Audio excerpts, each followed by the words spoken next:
Hey there, everyone. This is Jared from Razel's Revenge Gaming, and I just caught an interesting little clip from the Esports Awards ceremony with Richard Lewis his acceptance speech, where he slammed, you know, the big gaming journos like Kotaku, Polygon, so forth and so forth. And while that's warranted, because let's all face it, gaming journalism has gotten kind of out of control as far as trying to push opinions and agendas onto everyone about, if you don't think this way, you're bad, or, if you don't toe the line, just you're worthless, need to be shunned, cancel culture, the whole 9 yards. And I actually wrote an opinion piece about this a little while ago. Actually, I'll leave a link to it in the description of the video about how we need to be careful on how we approach this subject and not trying to get caught up in the cancel culture ourselves with trying to push out the blue check marks from, Kotaku, Polygon, Game Rant, any of the other major journalism sites that you can think of, because once you push them out, nature abhors a vacuum, so there's going to be something to whoosh in and take their place. Now, that being said, are they just going to pull people from, out the ether, just grabbing people whoever they can? Or are they going to approach some of your bigger independent content creators and try to shoehorn them into the mold? So, are our beloved independent content creators going to see all the zeros behind the check and all the little benefits that come along with being part of the corporation? Will they give in and become the blue check marks themselves? Um, I just I see that being a thing, and I don't mean that as in like slamming anyone in a negative light. Just that it's human nature to do that. To where if you can see yourself in a better position by taking something, you're probably going to do it. Um, Integrity is a great thing to have. Um, and I really hope it doesn't happen that way, but there's a lot of content creators out there that aren't what they seem. Um, like I made a post on Twitter a little while ago that I unfollowed some content creators because all they did was talk about mental illness and how they were so depressed that day. And you've seen it. I mean, I live with anxiety, like severe social anxiety. I almost lost a job a week and a half ago because I had a panic attack, and I felt so ashamed of it. I didn't want to go back. I know you're all saying, well, you shouldn't be ashamed. Perfectly normal. It is, but at the same time, it isn't. Um, anyways, I, I struggle with it on a daily basis, and I don't want to see my Twitter feed filled with mental illness this and it's so terrible that when I struggle with it constantly. Why would I want to see that in my face and deal with someone who uses it as a talking point to push their content onto people that are just looking to fit in or looking for a sympathetic ear? Um, but yeah, so going back to the content creator thing, it will just be a matter of time before the ones we thought that wouldn't do something like that would. And then we would have them in the respective place of the blue check marks that we all supposedly don't like. So it would just be a vicious cycle. And I don't really know how that can be stopped because we, as people who look at this stuff, read it, watch it, whatever, we perpetuate the cycle because we want something to read or watch on a daily basis. Which is why you see a bunch of creators putting out multiple videos a day on stuff you really don't care about. Um, because the gaming industry isn't like the news or politics, like financial or anything like that. There's a whole bunch of stuff going on in those categories that could fill videos on a day to day basis and actually give you something to digest and work with. The thing that we've been seeing lately, and I say lately as in like the past few years with gaming journalism, is there not being enough news out there to where these people have to go rooting around and make up stories, make mountains out of molehills, etc., etc., because they have a quota to hit for that week or day or whatever their contract stipulates. That's very devastating to our gaming industry. It shouldn't be like that. I feel like if someone leaves a developer for their own moral reasons or whatever, like the Hong Kong issue with Blizzard and everyone basically bailing, that's cool, that's newsworthy. But not every little thing that happens is newsworthy. I mean, I don't make a big deal out of me going to the grocery store or maybe having a bad day one day. It's something that happens, flies under the radar, and no one else would care, you know. But because it's dug up by blue check marks, published on a big gaming corporate news site, the story becomes something because of where it was put. And that's just how it's been because we, as people who consume this stuff, have come to expect this out of our content creators. And now I get there's a difference between like actual gaming journalists and your streamers and people who play video games every day and stream and interact with their audience. That can be a daily escapade. I mean, you're just playing a video game and hanging out with your friends, kudos. But the gaming industry thing, we shouldn't expect videos or articles or anything like that out of them on a daily basis. It's too much. I mean, do you really want to see one article or one news story spread across 4 or 5 major outlets, worded differently, with their own little take on it, when it's actually just, it's crap? No one would bat an eye at it if they heard it just randomly on the street. But since it's coming from Kotaku or whatever, it's newsworthy now all of a sudden.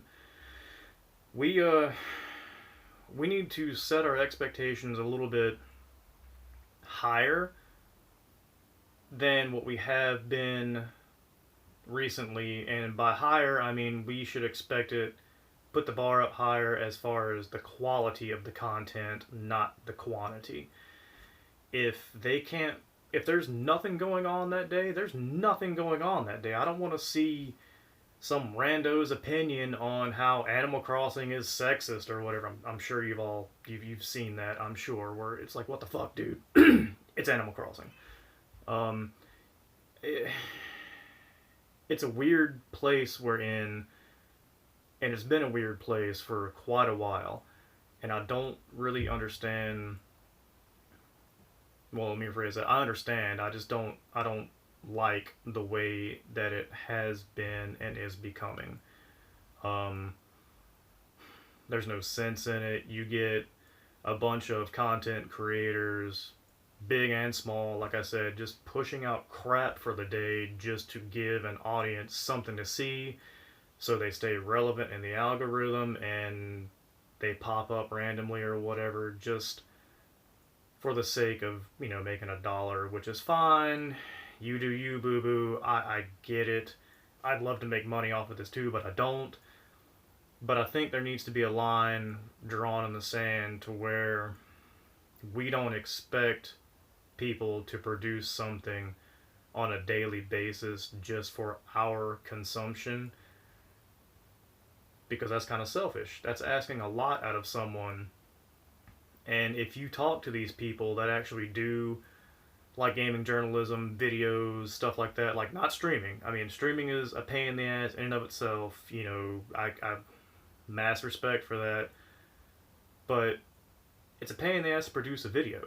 Like a high quality video. Not like this. I just have my cell phone in front of me, hitting record, and bam, that's it. Because that's just the kind of hobo I am, I guess. Um, but it's a lot of work to produce a video, and if they have to produce 2 or 3 videos a day on crap, how do you think that content creator actually feels? I'd feel like a tool, personally. I'd feel like I had just wasted my time producing content on. I'll use the Animal Crossing example again. How I think Animal Crossing is sexist because blah blah blah. It's like, nah, dude, it's really not. But I guess, you know, if you have your opinion or whatever, and you got a quota to meet, then regurgitating crap is just what you're gonna have to do. But I guess realistically, man, I mean, Richard Lewis was right though. It's a terrible state of things, especially for people like me, and you, of course. I've been gaming since 1988. I was 5, and I'm 36 now. I've been involved in the gaming industry in one way, shape, form, or another for 10 or 15 years now. Like, I just, I don't know, man. It's really sad to see where things are going, the way people are grasping at straws due to like YouTube's algorithms and Twitter's algorithms and all that to stay relevant. Um, it's turning a whole bunch of what could be really great content creators into like 5 minute digestible bites of information or whatever, man. Just to stay in the algorithm, just to stay relevant, just to make a video so like they don't get forgotten about. I don't know, dude. It's weird. Like I said, a lot of it's not on them. It's on us for wanting to be that way. For, well, fuck, this guy hasn't made a video or put out an article in like 2 days. I guess I'm just going to unsubscribe. It's like, nah, dude. Just wait, give them time, and they'll put out something that's worth watching, not something that you can just have playing in the background so you don't feel lonely or whatever. Um, but yeah, I saw that, and I don't know, it sparked what I said about in the beginning, where like I had written an article about this a little while ago and was always wondering like why things got the way they were, and even if we were to overthrow them, it would just be a matter of time before they replace themselves with the rank and file from our beloved independent content creators. Not saying all of them would join, but there'd be a pretty decent amount that would turn coat. It's just human nature. It's like a survival mechanic almost. Um, and like I said, I'll also I'll also put a link in the description of the video to that article so you can read it and either tell me how horrible I am about my opinion on it, or how right I am, or I should just, you know, go jump off a building or something. Um, anyways, that was it. I guess that's really all I have to say. Um, I lately it's just been like a punch in the gut to see the way things are going with not only the mainstream journos but our beloved individual content creators. I mean, while you might enjoy their content and they love you subbing to their stuff and all that good stuff, you should pause and think to yourself that this person is throwing themselves out like that on a daily basis, and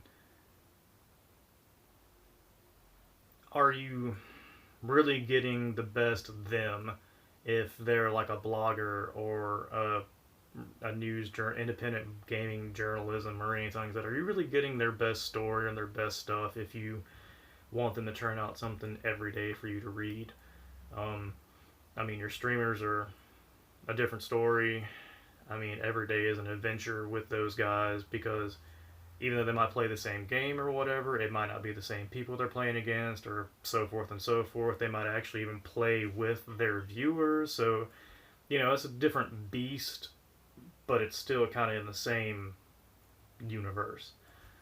Um, but yeah, and I don't know, it's just something I had to get off of my chest. So, with that being said, I guess I'll go ahead and end it here. As always, if you like my random opinions and all that good stuff, follow me on Twitter, Facebook, Minds. I'll leave links in the description. I'm going to start getting a little better about putting out content. I'm not going to spam you with stuff every day because I honestly, I work a full-time job. I ain't got time for that. No offense at all, but it's just me doing this. I am looking for people to take on. Read the pinned tweet on my Twitter. It'll explain everything. I have a huge vision for this, but what I have is going to take more than just me and my ambition for the moment. I'm trying, but I digress. Just remember to follow me on my social media outlets, visit the website, read articles, all that good stuff, and I'll try to get better on doing stuff. If you guys want to hear my opinions on anything, hit me up on Twitter or Facebook, or you can email me at razalsrevengegaming@gmail.com. Give me ideas, or if you actually want to have a podcast or something to discuss anything, hit me up. Yeah, so that's really much about it. I appreciate you guys stopping by and putting up with my horrendous voice. And as always, I'll talk to you guys next time, and you guys have a good one.